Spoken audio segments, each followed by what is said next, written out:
अस्सलामु अलैकुम वरहमतुल्लाहि वबरकातुहू। मैं जमात के अजीज़ तलबा व तालिबात, क्योंकि आपको पता है हम डिज़ास्टर मैनेजमेंट पढ़ रहे हैं और आज का जो हमारा है वो है मौजू है वो है वोल्केनो। हमारा जो टॉपिक है वो है वोल्केनो। वोल्केनो हम किसको कहते हैं? इसको हम ज्वालामुखी भी कहते हैं या आतिशफशां भी कहते हैं। बेसिकली वोल्केनो क्या है? वोल्केनो इज अ प्लेस, या हम कह सकते हैं वेंट। क्या कहते हैं? वेंट। वेंट मीन्स किसी चीज का किसी जगह से बाहर निकलना, यानी कि जमीन के अंदर कहीं सुराख हो जाता है या फ्रैक्चर हो जाता है, तो उससे जो मटेरियल बाहर आता है, कौन सा मटेरियल बाहर आता है? Molten rocks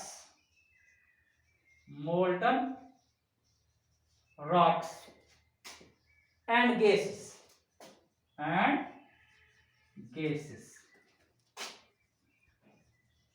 escapes out from the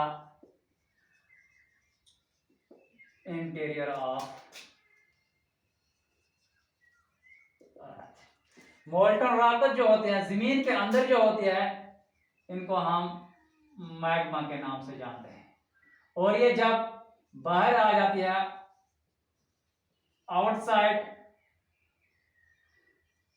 अर्थ या एक्सपोज हो जाती है और गेट्स एक्सपोज टू एटमॉस्फेयर, तब हम इनको इसी मैग्मा को हम तब नाम देते हैं लावा। इसी मैग्मा को हम क्या नाम देते हैं? लावा। ये जो मोल्टन रॉक्स है इनको हम क्या नाम देते हैं? मैग्मा। लेकिन जब ये मैग्मा जमीन के बाहर आ जाता है, हमारे एटमॉस्फेयर में आ जाता है, जमीन के ऊपरी सतह पे आ जाता है, तब हम इसी मैग्मा को क्या कहते हैं? लावा। और इनके साथ गैस भी निकलते हैं, escapes out from the interior of earth. और ये कहां पे निकलते हैं? क्योंकि हम सबको पता है कि जमीन के अंदर जो इसका इंटीरियर लेयर है, कोर है, उसमें जो रॉक्स है वो मोल्टन फॉर्म में है। किस फॉर्म में है? मोल्टन फॉर्म में है। और ये रॉक जो है ये लगातार बाहर निकलने की कोशिश कर रहे हैं। और ये कहां पे फिर बाहर आ जाती है? जहां पे जमीन के अंदर क्रैक्स पड़ जाते हैं, जमीन की जो ऊपरी सतह है वहां से क्रैक्स पड़ जाते हैं, या तो उस जगह ये बाहर आते हैं या ये देख लेते हैं, कोशिश करते हैं हमेशा बाहर, जहां जमीन की ऊपरी सतह इनको कमजोर नजर आए वहां से ये फट जाता है, बाहर आ जाता है। इसलिए हम इसको कहते हैं is a place. Basically it is not a place, it is a went. किसी भी जगह पे जमीन की जो अंदर की जो रॉकस है, मोल्टन रॉकस है, मैग्मा जो है, जहां से ये फोर्सफुली बाहर आना शुरू कर दे, उसी जगह को हम वेंट कहते हैं। और इस सारे फिनोमेना को हम क्या कहते हैं? वोल्केनो कहते हैं। यानी कि जमीन के अंदर की जो आतिशफशां ये जो चट्टानें होती है और उसके साथ जो गैस होते हैं, जब वो जमीन के किसी भी हिस्से से, चाहे in the form of fracture और in the form of vent, जहां पे ये बाहर आना शुरू हो जाए, यानी कि जमीन की ऊपरी सतह पे आ जाए, इस सारे फिनोमेना को हम क्या कहते हैं? वोल्केनो कहते हैं। क्या कहते हैं? वोल्केनो। अब देखते हैं effects of volcano. Effects of volcano. Volcano का इफेक्ट क्या है? इसके असरात क्या होते हैं?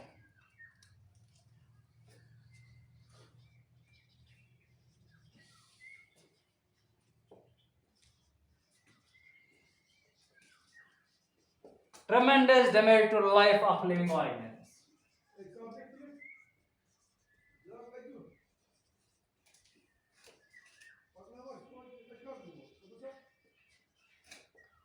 यानी कि जितनी भी लाइफ जमीन पे मौजूद होगी और जिस जगह पे ये आतिशफशां बाहर आ जाएगा, ये मोल्टन रॉक्स बाहर पहुंच जाएगी, ये गैसेस बाहर आएंगे, उस जगह की जितनी भी लाइफ हो, किसी भी फॉर्म में हो, एनिमल फॉर्म में हो या प्लांट फॉर्म में हो, उस सारे को बहुत ज्यादा नुकसान पहुंच जाता है।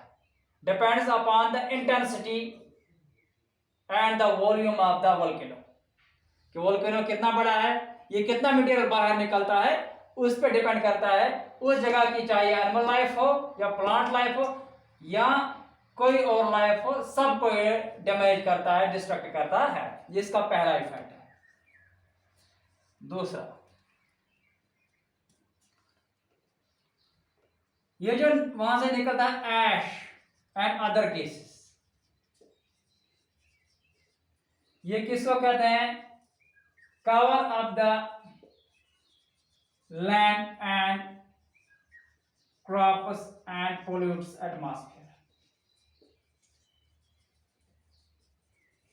ये जो वहां से ऐश माना इसको सोर्स, यहां इन गैसेस नहीं आ रहा, ये जब जमीन के ऊपर पहुंच जाता है, ये जमीन के ऊपर फैल जाता है, ये जमीन के ऊपर फैल जाता है।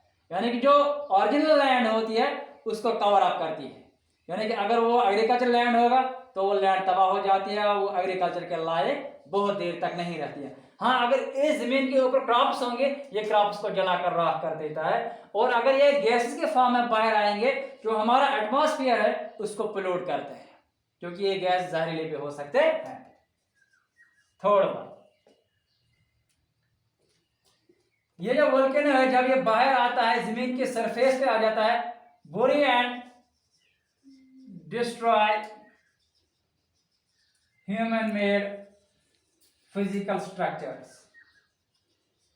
यानी कि जब ये जमीन की सतह पे आ जाता है, अगर ये ह्यूज वॉल्यूम में हो और इसके पास बस्ती हो, चाहे मकान हो या कोई भी फिजिकल स्ट्रक्चर जो ह्यूमन ने बनाया हो, उसको ये बुरी करता है, दफन करता है, इसके नीचे चला जाता है और ये मकान सब जल कर राख होते हैं। इस जो मलबा आता है in the form of rolled rock, ये इसके नीचे दब जाता है।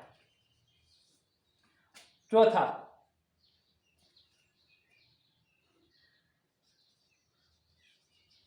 volcanoes in oceans or near oceans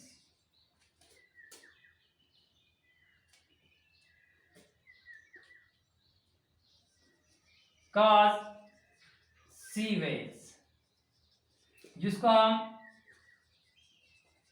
tsunami के नाम से जानते हैं। किस नाम से जानते हैं? सोनामी के नाम से जानते हैं। और जब ये सोनामी आती है, जो ये एरियाज नियर ओशनस है, एरियाज नियर ओशनस, वहां पे भी ये तबाही कर जाता है। जो पानी वहां से बाहर निकलता है, उस सारे एरिया में पानी की वजह से सैलाब आ जाता है और तबाही हो जाती है। और जमीन के अंदर, समंदर के अंदर जब ये वोल्केनो फट जाता है, तो वहां जो लाइफ होती है, जिसको हम सी लाइफ के नाम से जानते हैं, चाहे एनिमल हो या प्लांट लाइफ हो या किसी और किस्म की लाइफ जो सी के अंदर मौजूद होती है।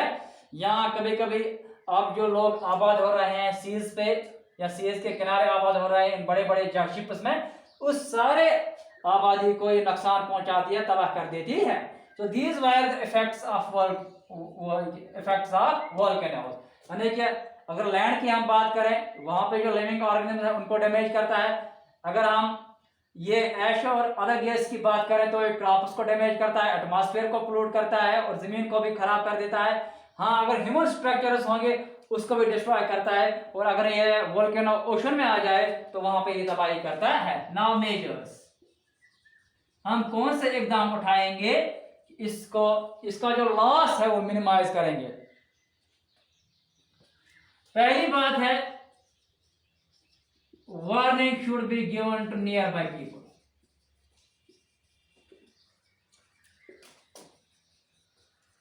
नियर बाय पीपल, क्योंकि अगर हमें लगे कि वोल्केनो के बाहर आने का खतरा है, वोल्केनो के फटने का खतरा है, या वोल्केनो ये जो मोल्टन मटीरियल धीरे धीरे बाहर आ रहा है, वहां की जो बस्ती है उसको हमें अवेयर करना है, उनको वार्निंग करनी है, उनको वहां से निकालना है, उनको वहां से निकालना है। जहां भी हो जाए, चाहे ये समंदर में हो जाए या किसी भी लैंड पे हो जाए, अगर हमें इसके आसार पहले से ही दिखाई दे या हमें पता चले कि ये एक्टिव वोल्केनो है, यहां से लावा निकल रहा है, यहां से गैस निकल रहा है, तो आसपास की बस्ती हमें इसको वैकेट करना चाहिए, हमें इनको निकालना चाहिए। दूसरी बात, no construction should be allowed in volcanic belt। Volcanic belt, क्योंकि इस वोल्केनिक एक्टिविटी से पता चलता है हमें कि कहाँ कहाँ ये आ सकता है, किस एरिया में आ जाए, कहाँ तक इसका डैमेज हो सकता है। उस इलाके में हमें कोई भी कंस्ट्रक्शन करने नहीं देनी है, चाहे ये फिजिकल कंस्ट्रक्शन ह्यूमन्स की वजह से हो या कोई किसी किस्म की कोई भी हैबिटेशन हो, वहां में अलाउ नहीं करनी है। इसके अलावा जो तीसरा वे ऑफ मैनेजमेंट है, वे दूसरा मेजर है, वो क्या है, जहां पे ये निकल जाए, जहां पे वोल्केनो फट जाए, वहां पे जो गैसेस निकलते हैं, उन गैसेस जहां पे निकलते हैं अगेंस्ट दीज गैसेस, ये जो गैसेस निकलते हैं वोल्केनो से फटने से उस सारे इलाके में लोगों को या उसके आसपास जो दूर दराज इलाके हैं जहां से इसका इफेक्ट पहुंच जा सकता है गैस का, वहां पे लोगों को प्रोटेक्शन देनी चाहिए इन गैसेस से बचने के लिए। चाहे ये जो आप मास्क आज पहन रहे हैं या किसी और, जैसे जो इस पे स्टडी कर रहे होंगे, रिसर्च कर रहे हैं, जैसे इनको लगे या उस वक्त की जो गवर्नमेंट होगी उसको लगे कि किस किस्म का इफेक्ट ये लोगों पे कर सकता है, तो इन गैसेस के अगेंस्ट उनको उन इलाके के लोगों को प्रोटेक्शन देनी चाहिए। इसी के साथ आज का जो मौजूद है वोल्केनो, इफेक्ट्स ऑफ वोल्केनो और measures to control these effects of volcano, ये हमने कंप्लीट किया। इसी के साथ डिजास्टर मैनेजमेंट का जो पहला यूनिट था जो T1 के सिलेबस में है, इसी के साथ ये भी कंप्लीट हुआ। आज के लिए इतना ही, बाकी वसलाम। इसी के साथ साथ मैं इंशाल्लाह कल या परसों इसके नोट्स भी डालूंगा आपके लर्निंग मैनेजमेंट सिस्टम पर, और अगर किसी को कोई परेशानी होगी, किसी को कोई बात समझ नहीं आ रही हो, तो आप मैसेज भी कर सकते हैं या मैं कॉल भी कर सकते हो। बाकी वसलाम।